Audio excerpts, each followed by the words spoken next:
한국 해군이 기밀로 보관하던 프로젝트가 공개되었습니다. 바로 서해에 중국과 북한에 견제할 만한 이지스 시스템을 미국으로부터 도입해 배치한다는 계획인데요. 불가능한 프로젝트로 알려진 이 계획이 조만간 현실화될 가능성이 높다고 합니다. 이 소식이 퍼지면서 중국과 일본 등 주요 국가들은 한국의 계획에 당황감을 감추지 못했다고 하는데요. 한국에 오랜 시간 들여 준비한 이 프로젝트의 전모에 대해 지금부터 자세하게 설명해 드리겠습니다. 작년 충남 태안의 국방과학연구소 안흥종합시험장에서 대통령이 지켜보는 가운데 한국형 전략무기가 선을 보였습니다. 다양한 무기들이 선보인 가운데 북한의 핵탄두를 효과적으로 제압할 만한 수준의 무기들이 모습을 보였죠. 하지만 알고 보니 고의로 탄도미사일을 시연한 것이 아니라 이미 공개된 현무 투단거리 탄도미사일을 보여준 것으로 알려져 기자들을 비롯한 관계자들의 원성을 샀는데요.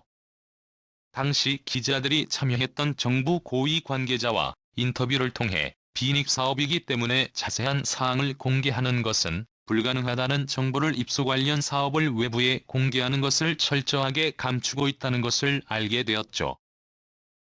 수를 써서라도 한국형 전략무기 사업에 관한 정보를 파헤치기 위해 고위 관계자는 물론이고 국방부 비밀 프로젝트까지 뒤지던 이들은 우연치 않게 서해상에서 정부가 추진 중이던 프로젝트를 발견하게 됐는데요. 프로젝트 이름도 붙여지지 않았지만 그 내용은 심상치 않은 내용이었습니다. 중국 도발에 맞서 한국이 나아갈 길에 대한 전망을 담은 보고서에는 뜻밖의 이름이 있었는데요. 바로 경렬비열도였습니다. 경렬비열도를 국가관리연안 항구로 지정하고 그곳에 미국에서 수입한 이지스의 시스템을 수입 북한과 중국을 동시에 견제할 수 있는 ND를 세우자는 내용이었습니다. 미국에서 퇴역한 이지스 함들을 한국이 전략적으로 구입. 이들 퇴역하면 내장되어 있는 이지스 시스템의 수정에 연안 방어 ND로 활용하면 한국은 방호 시스템을 저렴한 비용으로 재활용할 수 있다는 논리였습니다.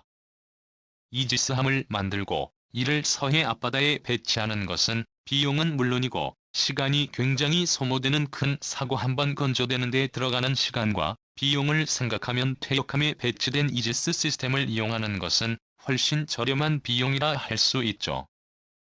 소식을 접한 이들은 충격에 빠질 수밖에 없었습니다. 경렬별도는 서해의 독도라고 할 만큼 전략적으로 중요한 장소. 중국은 물론이고 북한과도 매우 가까운 거리에 있는 섬이기에 이곳에 전략자산을 배치한다면 두 국가를 효과적으로 견제할 수 있죠. 그러나 이 정보를 접한 전문가들은 한국의 계획이 현실성 없는 일이라며 이 가능성에 대해 일축했습니다.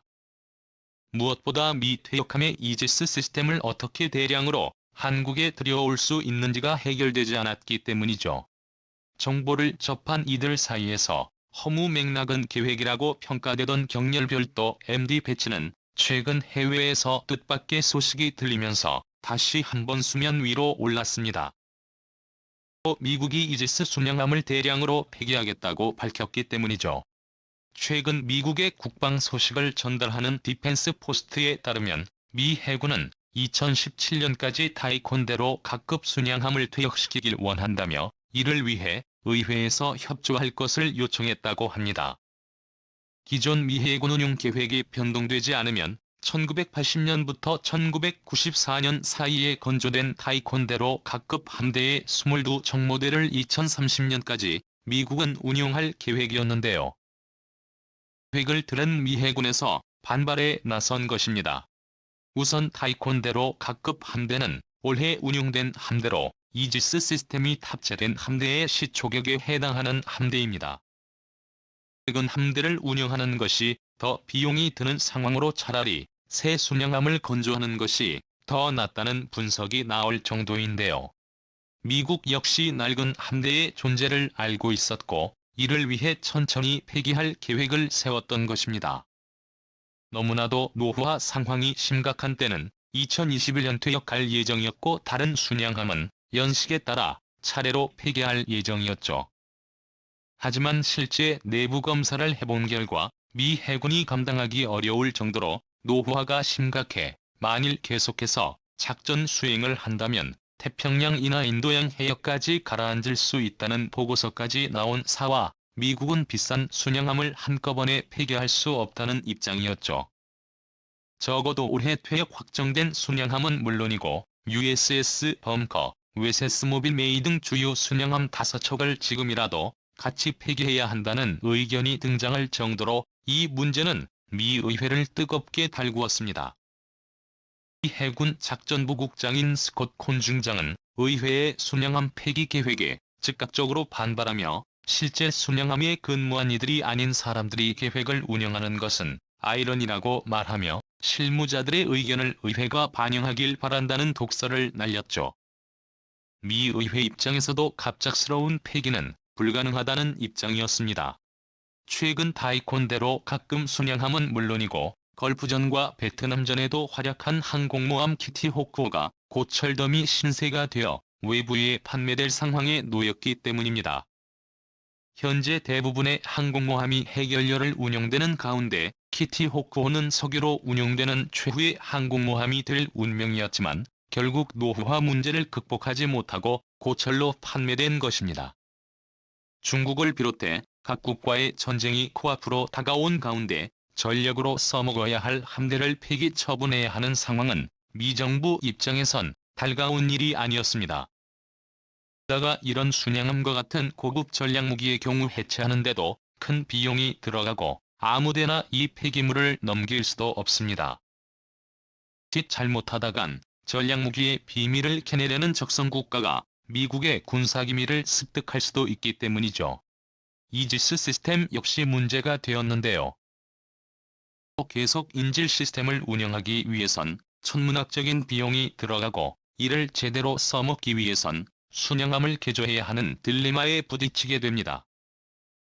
건대로 각급 순양함들을 만일 돈을 들여서 현대화한다고 가정했을 때 미국이 소비해야 하는 비용은 대략 15달러.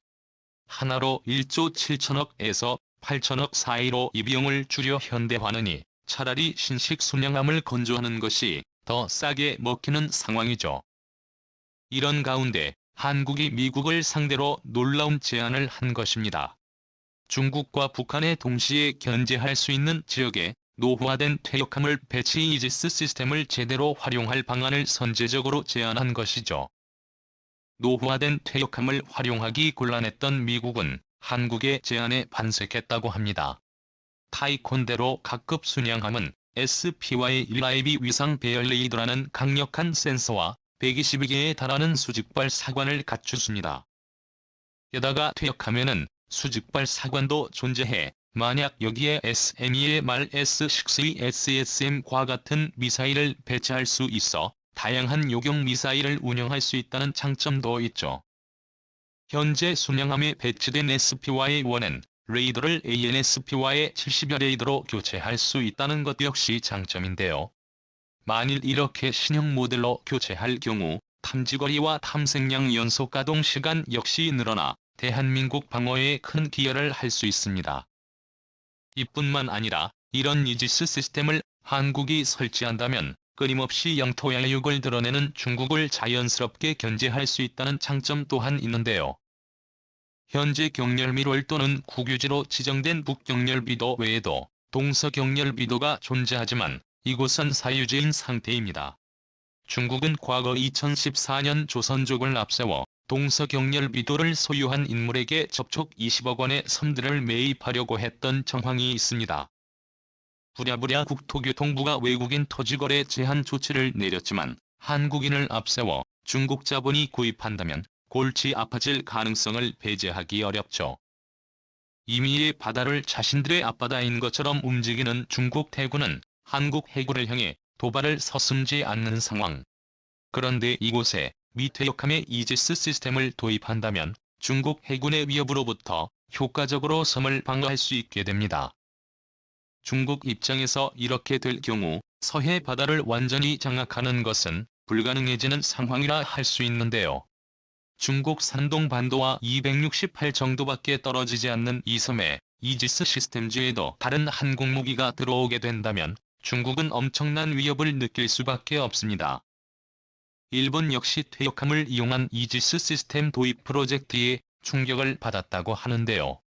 일본은 과거 미국으로부터 비싼 값을 주고 이지스 시스템을 도입하려 했습니다. 하지만 내부의 반대로 이지스 함 건조에 나설 수밖에 없었죠. 반대한 이유는 지상에 설치된 이지스 시스템의 경우 미사일 추진체가 엉뚱한 곳으로 떨어질 수 있다는 기술적 문제 때문이었습니다. 일본은 더 비싼 이지스함 도입에 나섰습니다. 그러나 일본이 건조하기로 결정한 신형 이지스함의 가동 시간이 연간 만 26일밖에 되지 않는 사실이 아사히 신문을 통해 밝혀지면서 일본 내부에서 비난의 목소리가 일었습니다. 한국이 일본과 달리 저렴한 가격에 미국의 우수한 이지스 시스템을 운영할 수 있게 되었다는 소식에 분노하지 않을 수 없었다고 하죠. 주변국들과 달리 현명한 결정으로 자주 국방은 물론이고 미국의 이지스 시스템까지 들여오게 된 한국이 갈수록 증가하는 한국의 국방력에 박수를 보내며 한국이 그 어떤 국가의 간섭에도 자유로울 수 있는 국가가 되길 기원하겠습니다. 세워주셔서 감사합니다.